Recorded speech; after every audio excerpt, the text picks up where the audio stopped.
Thanks for coming. We're the K Foundation, and we're going to show you our film, which is called Watch the K Foundation Burn £1 Million.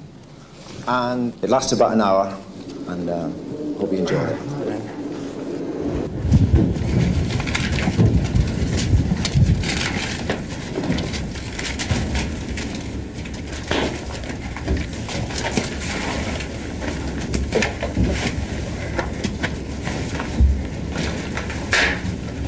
There's still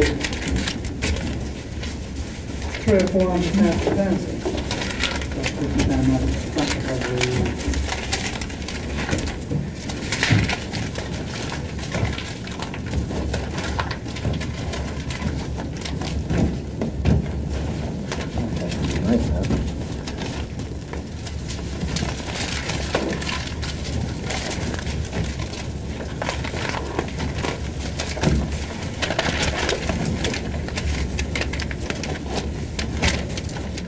Bill Drummond and Jim Cauty. Bill Drummond and Jim Cauty. You see, that film actually runs for the best part of an hour, and we're keeping it up on that screen there, rolling as we talk. So why, Bill? Why? There was a lot of reasons why, and there's still a lot. We're still discovering reasons every day. Jimmy came up with the best reason yesterday, though. Which was? Well, I was watching Top of the Pops with my kids, and Michael Jackson video came on for his hit, and I just thought we burnt it because we'd never be as talented as Michael Jackson. We'd never be as talented as Michael Jackson. That came up, and it just felt right for yesterday. But we change our ideas every day. We haven't come up with the definitive reason why we did it. You see, those people are not, the people in our audience are not really tuned in. They think I'm kidding, they think I'm joking, they think that it's funny money or monopoly money or whatever. It's dead serious. It's actual money. Yeah. And is there a philosophy behind this? Is this sort of a denial of the material world or something? Is that No, some days it is that, but it's not really that. You know, we could have done with the money. We wanted the money, but we wanted to burn it more. But if you burned $1 million, then you must have made 3 or 4 in your music career up to that. No, that was the only $1 million we'd got, and when we've both got, you know, reasonable houses, and we both don't have to. We're not on neither of us on the dole at the moment. And your wives and families. Yeah. Yeah? Yeah. How many kids have you, Bill? I've got 4 kids. And Jim? I've got 2. 2. And what did you feel as you saw it burning? Numb. You had to. I was on autopilot. You had to be on autopilot to do something like that. If you're thinking about it, if you're thinking about every 50 quid or bundles, because we were having to chuck bundles on, just because it was taking a long time to do it, and we wanted to get back to the hotel, get some sleep. You presumably had to go to the bank and get out £1 million, which is difficult in itself. It was very difficult, yeah. We'd got $1 million out the year before, and that had proved very difficult. You know, the insurance, we had to pay £7,000 insurance just to have the money out of the bank for 3 hours. Because the NatWest Bank in Britain, who we were with, they'd never cashed a cheque for £1 million cash before, and they didn't want it to go out because they felt it was a danger to people's lives out in the street, because people were killed for £1 million, or £1 million is used for drugs or gun running or running off to Brazil or something like that. And you gave up the music business at this stage. You said, that's enough, we don't want to know. Yeah. And you've no intention of going back to music? Not at the moment, no. But you might sometime in the future? Well, there's always the possibility that we could if we wanted to, because, you know, it's something we know how to do. But what you're saying is that if you really have a string of hits, it's terribly easy to make an awful lot of money in a very short time in the music business. You can, yeah, you can make a lot of money.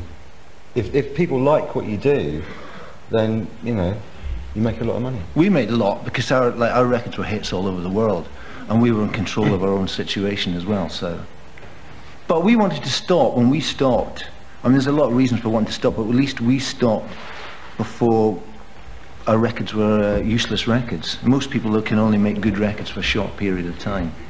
Well, that's no particular reason to give up. I mean, if we all gave up just because we're not the best. I understand you've been doing this for 33 years, and I was thinking, how can you know, but obviously you're still the best at what you do, but in pop music, you've been doing the show. You've seen them come and go. I've seen them go, apart from Cliff, I suppose, with the exception. And we thought, it's better to get out while you're ahead. So you went and took this £1 million and you started burning it. And you've been asked it 1,000,000 times, I know. What about all the people who want hip replacement operations, and old people and young people and handicapped people and kidney transplants? Obviously we thought about that, and we're not a charitable organisation. We thought that there's plenty of people who want to give money to charity. We wanted to do something that we found more interesting with the money. More interesting? Yeah, more interesting than giving it away to charity. I think of all the people who are in need of help in this country and in your own country, millions of them, and they're so badly off and so on. I think of the kids down in Cork at the moment who are starving, fasting through the Christmas period in the centre of the city in order to raise money for the homeless and so on. And a great number of people, including myself, must be looking at you both and saying, what kind of weird people are you? Yeah. Hang on, there's no... I'm not being unfriendly. I know that. Yeah. People, if we'd gone and spent the money on swimming pools and Rolls Royces, I don't think people would be upset. No. It's because we've burnt it. Yes. They're upset.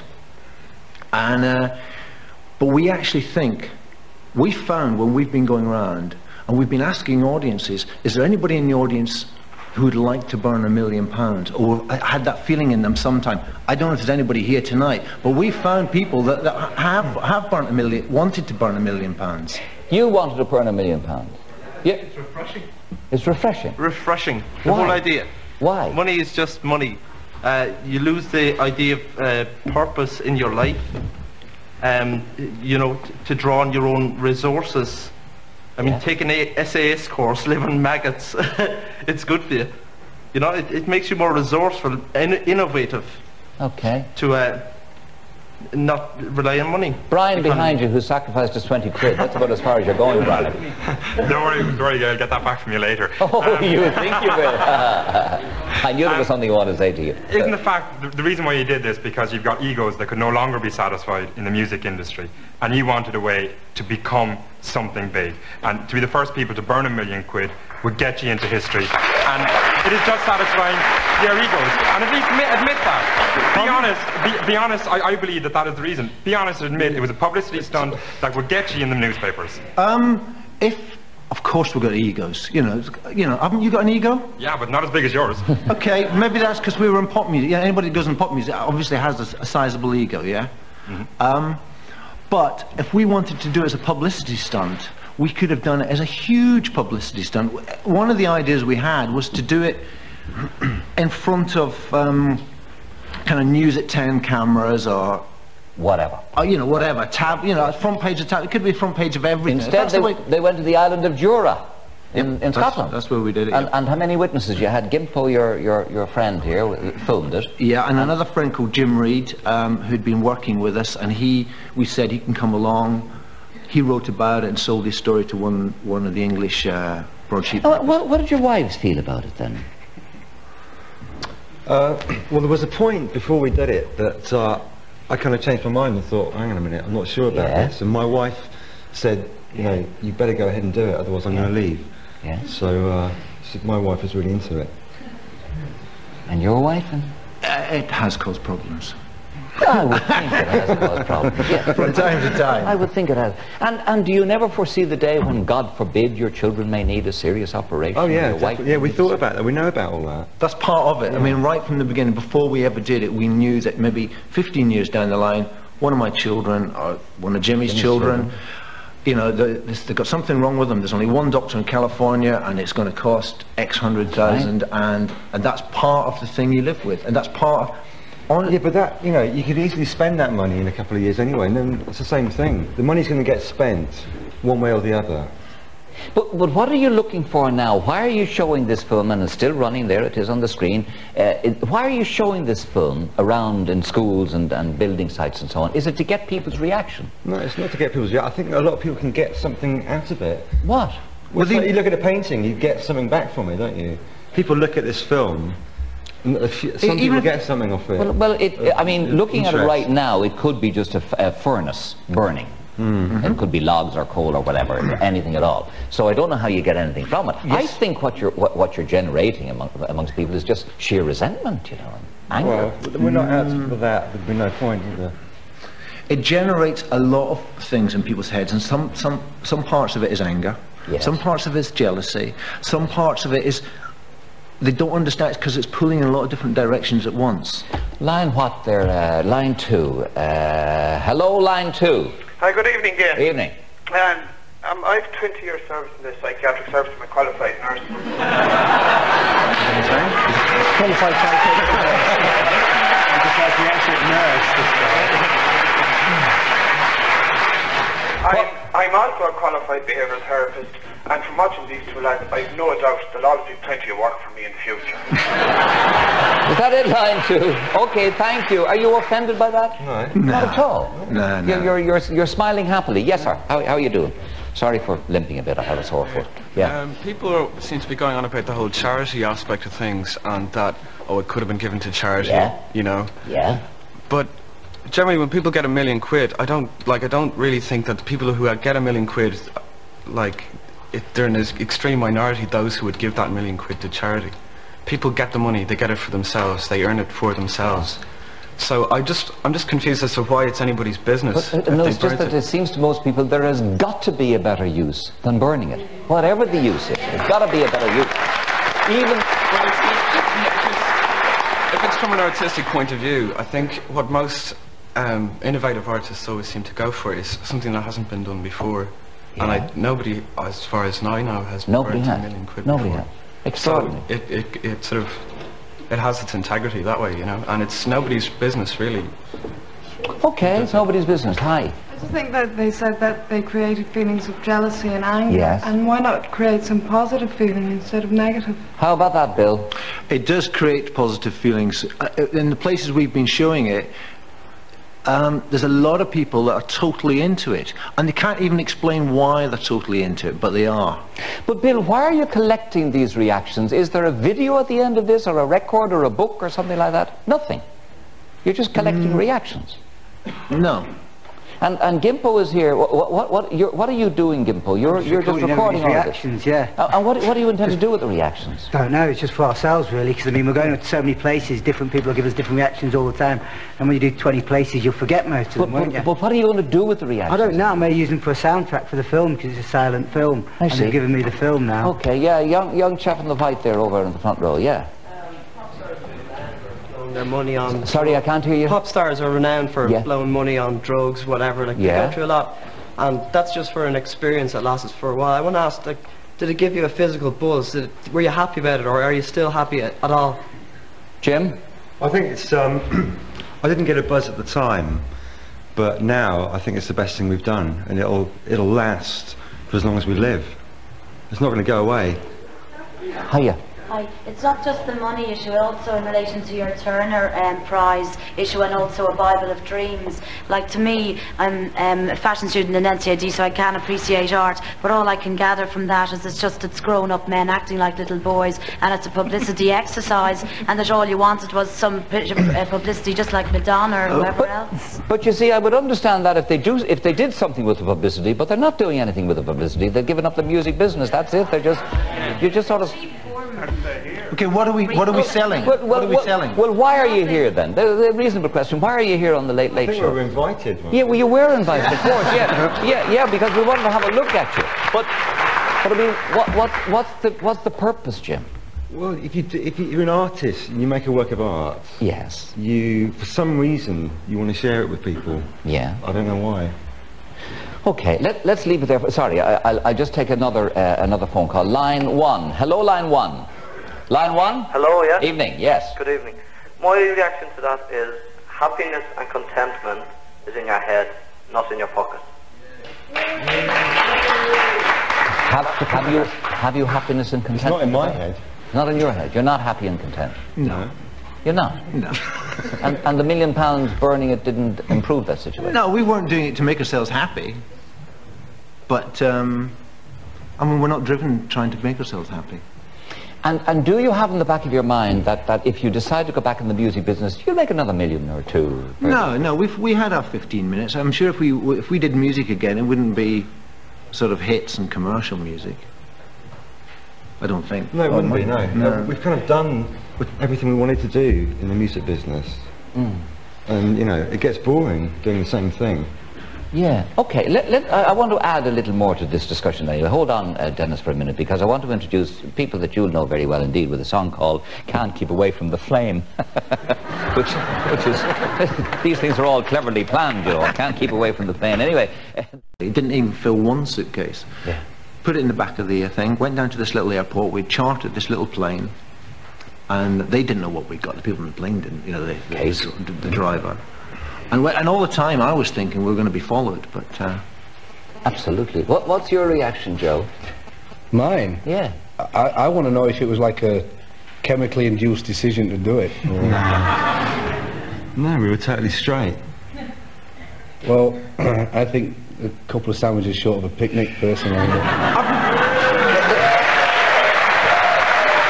Sorry, but,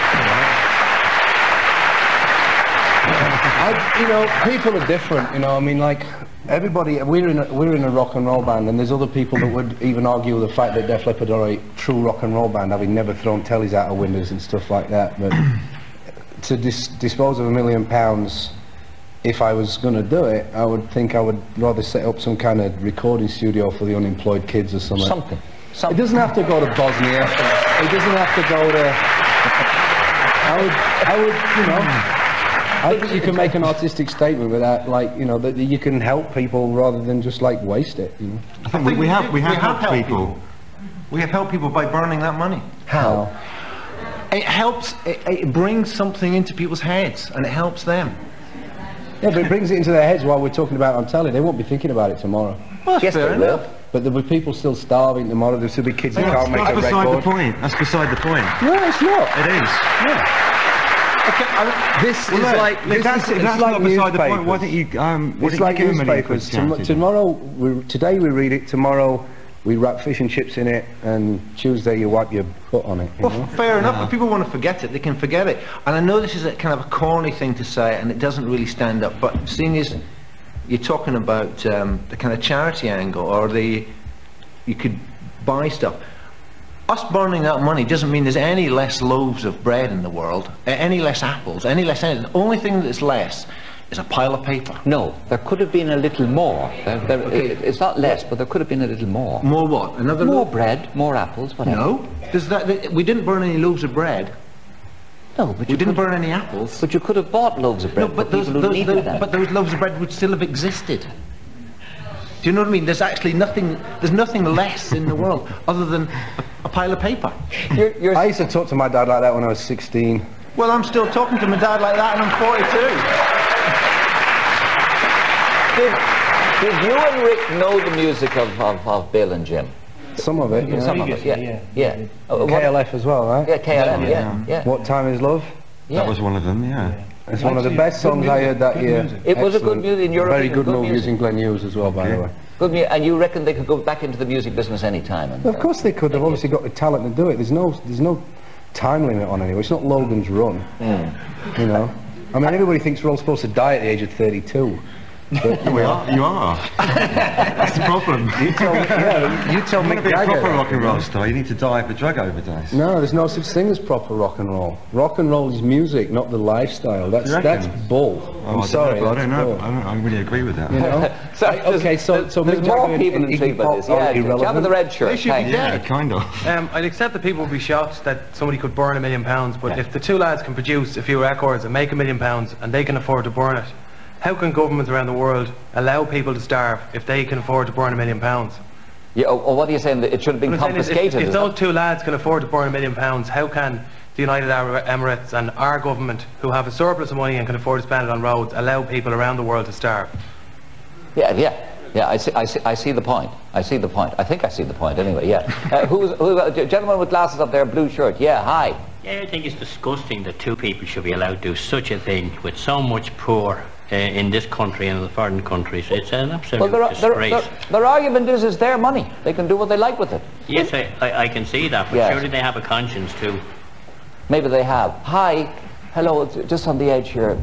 Sorry. Aren't you trying to sell the ashes in a case now? Trying to sell the ashes, are you? No, that was you must have seen that in that TV programme on British TV. Yeah. That wasn't us trying to sell the ashes. We're not interested in selling the ashes. That was a journalist who actually took the case off us and went around some art galleries to see if anybody would buy it. We're not interested in that. Well, why do you have it in a case in the first place? What, the ashes? Yeah. When we burnt it, we were going to leave the ashes there, and Gimpo, who's in the front row here, decided we should keep the ashes for some reason, as like a memento of having done it. But there's no important... They're as important as the tubes of paint that are left after somebody's done a painting. Yeah, but usually you throw them out. Pardon? Usually you throw them out, don't you? Yeah, but sometimes you keep something as a memento. Maybe like if you got a ticket for the show tonight, you might want to keep it to say you've been on the Gay Byrne show. Maybe, I don't know. If you kept the serial numbers, you could actually get the money replaced. We know that. We've been told that. You'd have burnt everything except the serial Incidentally, numbers. will you fine for destroying this currency? No, it's not against the law to destroy money. It's against the law to deface money. But not to destroy it? They think that nobody would be mad enough to destroy money. Yeah, indeed, yeah. Jim, you're smiling all the way through this. Really? You're kind of amused by the whole thing. What's your reaction to what you've heard? Well, I mean, don't forget that we've been touring around Yeah. for the last 2 months, and we've heard a lot of different arguments. And people seem to get stuck on the kind of, the charity thing, the why didn't you give it to me? And it's, it gets more interesting if people can move on and see it as something else. I mean, some people see it as like as a burnt offering and see it quite. I mean, I don't think we see it like that, or maybe part of us does or has seen it like that, but in the same way as people, for generations in the past would give a burnt offering. I mean, we even joked about it at the time, thinking any second now we're going to hear God say to us, "It's okay, lads, the ram's around the corner." But he never intervened. Do you believe in God? Of course. Do you? Both? Do you think there will be a retribution of any kind for this? Do you think he would be angry with you for... One of the phrases we used at the time, I think even before we burnt it, was by doing this, it's gone to the big bank in the sky. And kidding yourself, Bill. Kidding yourself. Yeah, so when we die and we go to heaven, there'll be £1 million waiting for us, aren't there? With interest. Yeah, with interest. Yeah. Think of all the